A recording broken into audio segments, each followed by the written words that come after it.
memory and the sense of memory of these characters, these vampires, is ours.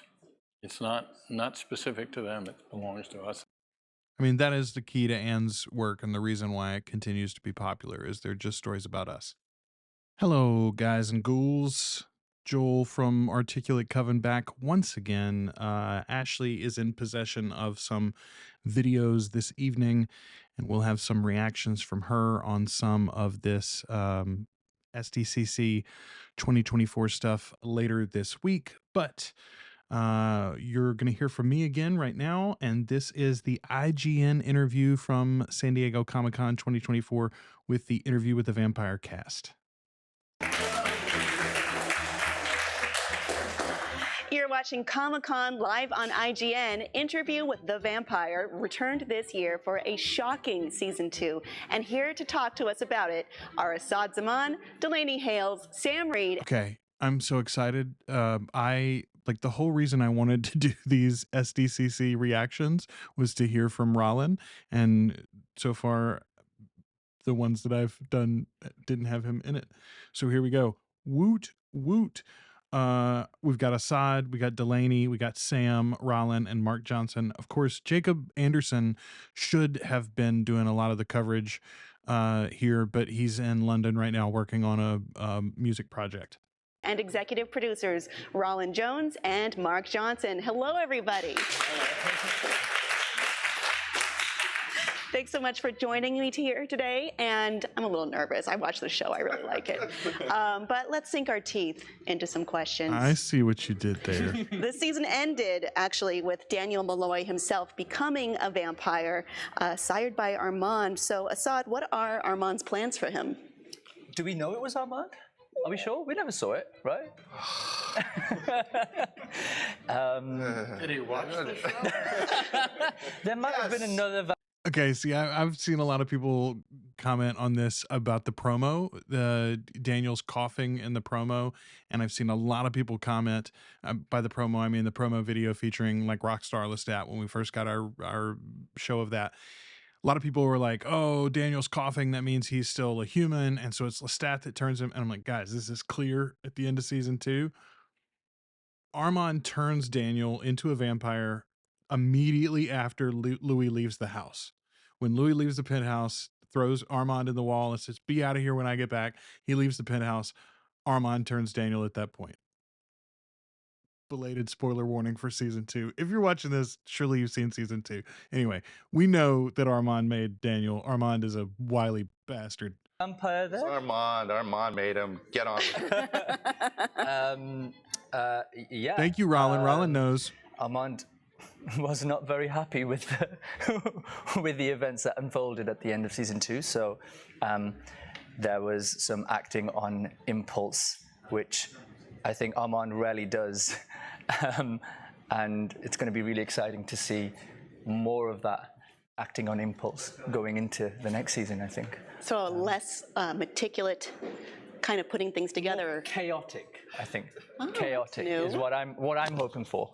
Yeah. Our little chaos goblin, gremlin. He's a goblin and a gremlin. Delaney, will we see Claudia haunt Louis in the same way that Lestat did? I have no idea. She is dead, so that's where we left off. I mean, obviously she can't talk about it. I think one of the reasons why the Talamasca series got greenlit and got announced ahead of time is because Claudia's ghost is going to figure heavily into their plot lines before it wraps up around. I don't know if we're going to see her again in season 3, for instance, but I do think we're going to see her again in this universe. I think that's the real reason why Bailey Bass didn't make it back. It wasn't just this season, it was the long-term commitment. I think they were closing deals on a bigger picture, and Bailey's like, I got Avatar to do. You can't shuffle me forever. I hope so, though. In his memories, at least. Mm. In the series, we always see Lestat in someone else's story, except for the very last scene of season 2. Sam, how do you feel about how Lestat has gotten portrayed so far, and do you think he's getting a less flattering look from Louis and Armand? The answer is yes. It's less flattering than he should have gotten. How do I feel? I think if you watch the show and you don't know that Lestat loves Louis, then I feel like we did a bad job. And if that's the way that Louis remembers it, and you have taken that away from it, then I feel pretty good about it. To be honest, I don't think it's really fun to totally take everything away from Louis's agency. Armand, though. Watch how sweet Sam talks about Louis, and watch how shitty he talks about Armand. I feel like Armand's version. I think it's lovely. I actually loved playing Armand's version of Lestat. I don't know if all of it is accurate, but it was a wild ride. Armand made you look amazing. You look amazing. Yeah, I definitely loved the ponytail that he gave him. That was like especially nice. So yeah. So is that your preferred of the two tellings? I have no preference really. I enjoyed it all. It's so much fun to do. It's a really fun task that they. It's the reason why I will again and again and again plead to book lovers and book purists to give this show a chance, because it takes the idea that the first book and the second book don't connect directly, and it expands on it, and it makes it like this beautiful lyrical like odyssey of memory thing that we're given as actors to kind of get to explore points of view, but also at the end of the day you can't overthink it. We do always put it in, and we are talking about it, but I'm sure Louis and Armand got lots of things right, and I'm sure if Lestat tells his version of the story, I'm sure he will eventually make some shit up as well. when Lestat tells his version of the story. I'm sure he'll make some shit up as well. So Ashley and I were talking about this in a recent episode. Why have we always just taken Lestat at his word? Honestly, all the books, or most of the books, the ones that are written in his voice, it's literally just like his version of things. We don't know that any of that stuff's fact. Well, I mean, I feel like I see Lestat's version of a story right here, which is... Is he telling the truth? I don't know. If we're following Anne Rice's books, that should Always be follow next. Anne. Always follow Anne first. Anne first. All right. So we're going to stick pretty closely to this book you're holding? There's so much that you in happen here. to bring? There's so much stuff in here. Just jackhammer this and there's stuff in between. It's great. Yeah, look how long this is. TVL is a great book. It's probably my favorite novel. My God. Season Notes, 3 is going to be good. notes. Yeah. 17 episodes. 6 seasons and a movie. I wish. I dream. Sam, how are you going to make the transition from Lestat's love of classical music into rock and roll?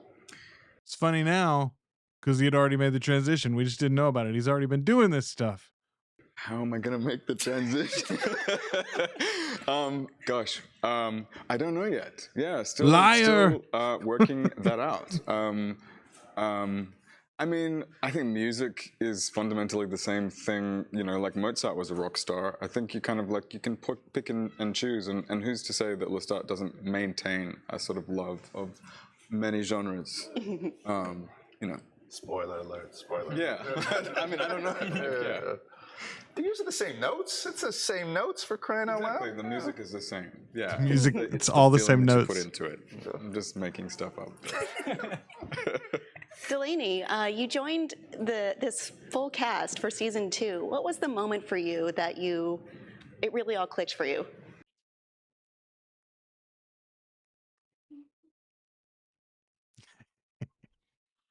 They didn't.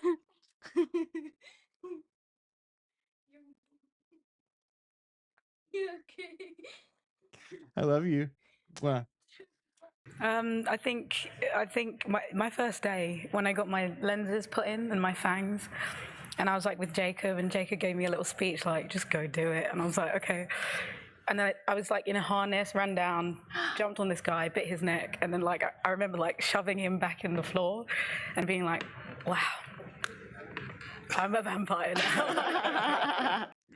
That's a hell of a good first day, right? Man, what an introduction to this series for Delaney. That's amazing. She was so great. She was so great this season. So yeah, I think it was my first day. I'll never forget my first day. It was What a first day. Just a savage attack right away, right out the gate. Yeah. The show deals a lot with the fallibility of memories. So I guess this is a question for everyone, executive producers included. How do unreliable memories impact your sense of self, especially if you've been around for as long as Armand and Lestat have? Me? Yeah. Talk, Rolin. It was in the book. It was in the book. The book, Louis had very, very specific, particular, minute memories of things. Got him down like science. And then there were sections of the books where he would go, I can't go there, I can't go there. And that was a real opportunity to kind of play in there. And I think all you're doing is trying to replicate all these vampires are these sort of like extreme versions of us. And I'm sure if you were to sit across from somebody that you went to prom with, you might have experienced those things wildly different, and you're just trying to like figure out what that would be for a vampire when you tack on 200 more years, and the idea that they're doing something fairly violent every night. Like, what is that chaos, and could you remember, and what would you try to push down and move to the side and all that? There's a lot of words. What he means is, memory is hard. No, I think they did a great job of bringing out this stuff from the novel, and like I say, combining what we know from the future novels, highlighting and featuring Lestat versus what had been said in that first novel. Yeah, it's almost like holding on to your sense of self when it gets further and further away from you. Well, or cultivate, or shape becomes or mold it. the thing the idealized version of yourself, because you don't want to live with yourself. How great it would be not to have a memory. You wouldn't have any regret, any embarrassment, wouldn't miss anybody. Would you know how to get out of a room? Like, you need a memory for Why would you? What are these shoes? But guilt comes all from the memory. Yeah. And Rolin's absolutely right. This is memory, and the sense of memory of these characters, these vampires, is ours. It's not specific to them. It belongs to us. I mean, that is the key to Anne's work, and the reason why it continues to be popular is they're just stories about us. As well. There's some things that it works for plot, and that's, the twists and turns, sure, that's all that, but we're not super interested in that. It's more just like this unlayering of who you are, and how did I get here, and can I pivot, so, I think probably not going to be doing as much of that going forward. Yeah. But I think that is part of existence and accumulating days and shit, so. Yeah, there's obviously less of that because there's going to be less flashbacks. Like, basically, in the Vampire Lestat season, we're going to get a lot of Lestat's origin story, one imagines, but then it's going to, all the other books are present day. Well, thanks. Last question. Sam, we know Lestat loves attention. What are the dangers of that in a world where the Talamasca and, in a world with more surveillance are present? Like Talamasca surveillance? Like, what is the danger of Lestat's obsession with attention in a world of the Talamasca's attention? I don't think Lestat gives too much concern to the activities of the Talamasca. He wanted to say two shits, is what he wanted to say. Lestat didn't give two shits about the Talamasca. To be honest. I think he's actually very into the Talamasca, and some people who might... I know nothing about the Talamasca, apart from what I've read in the books. And, he loves their sort of antiquity and their kind of obsession with dusty books and libraries. And, as in terms of attention...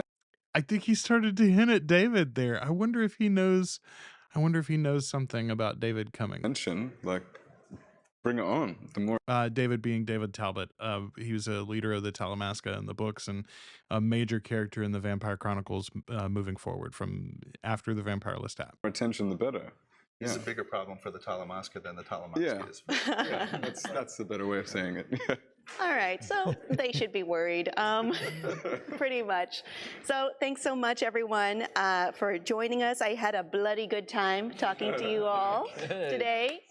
Interview with the Vampire is now streaming on AMC Plus. Stick around for even more Comic-Con Snaps for right the here on puns. IGN. Okay, thank you, IGN, for that interview. The last question there about the Talamasca being more worried about Lestat than Lestat being worried about the Talamasca. I wonder if we'll get Lestat cameos in the Talamasca coming forward. Somebody pointed out in one of our, I think on our Facebook group, that, you know, Lestat, Sam, had very little to do for most of season 2. And there was all this filming going on. And is it possible that they were using him in production for season 3? And I mean, obviously you can't shoot much with the whole crew being elsewhere, and you can't shoot a lot with the rest of the cast not being available, but you could shoot maybe some music videos. You could record a lot of music. Maybe you could film a cameo or two for a different series with different lead actors. So I wouldn't be surprised if we see a Sam Reid as Lestat cameo in the first season of Talamasca. That, by the way, is rumored to come out in late 2025. The filming for that's going on right now in England. And then Mayfair Witches is just finished filming recently, and it's going to be out in early 2025. I don't think we've gotten a date. Maybe once upon a time we got January. I know we don't have a date yet.